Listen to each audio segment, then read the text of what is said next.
اسلم ایک super store میں داخل ہوا، پھر اس نے ایک مہنگی پرفیوم الفاٹیائی اور اسے اپنی جیب میں رکھ لیا۔ پھر اس نے ایک بہت ہی عمدہ گھڑی الفاٹیائی، اسی طرح کئی مہنگی چیزیں اپنی جیب میں رکھیں اور سپر سٹور سے باہر آ گیا۔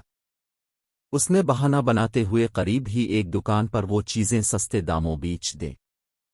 اس کی موٹر سائیکل بھی چوری کی تھی جسے وہ بے دردی سے چلا رہا تھا۔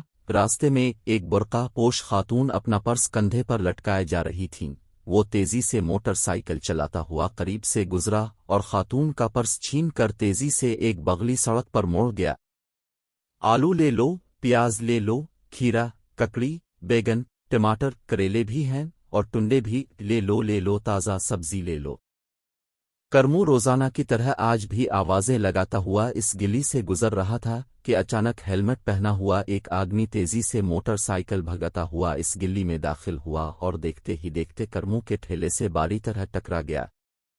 آدمی موٹر سائیکل سے گر گیا، موٹر سائیکل بھی زمین پر پھسل گئی، کرمو کی ساری سبزیاں بھی بکھر گئیں۔ کرمو چونکہ موٹر سائیکل کو دیکھتے ہی پیچھے ہٹ گیا تھا، اس لیے وہ محفوظ رہا۔ وہ اسلم تھا جو درد سے کرا رہا تھا، اس کی بائیں ٹانگ سے خون نکل رہا تھا اور دایاں بازو بھی باری طرح چٹک گیا تھا۔ موٹر سائیکل کے ٹائر ابھی تک گھوم رہے تھے کیونکہ انجن بند نہیں ہوا تھا۔ کرمو اس آدمی کی حالت دیکھ نہیں پا رہا تھا، وہ جلدی سے لوگوں کو مدد کے لیے پکارنے لگا۔ اس نے موٹر سائیکل کا انجن بھی بند کر دیا تاکہ اس کی آواز واضح ہو جائے۔ جلد ہی لوگ اس کے ارد گرد جمع ہو گئے، پھر سب نے اپنی مدد اب کے تحت اس آدمی کو الفاٹے کر ایمبولینس میں سوار کیا اور اسے لے کر ہسپتال پہنچے۔ ڈاکٹروں نے علاج شروع کر دیا۔ الفادر کرمو اپنے آپ کو کوس رہا تھا کہ اس کی وجہ سے ہی سب کچھ ہوا ہے، کیونکہ وہ خرید و فروخت میں بے ایمانی کرتا تھا۔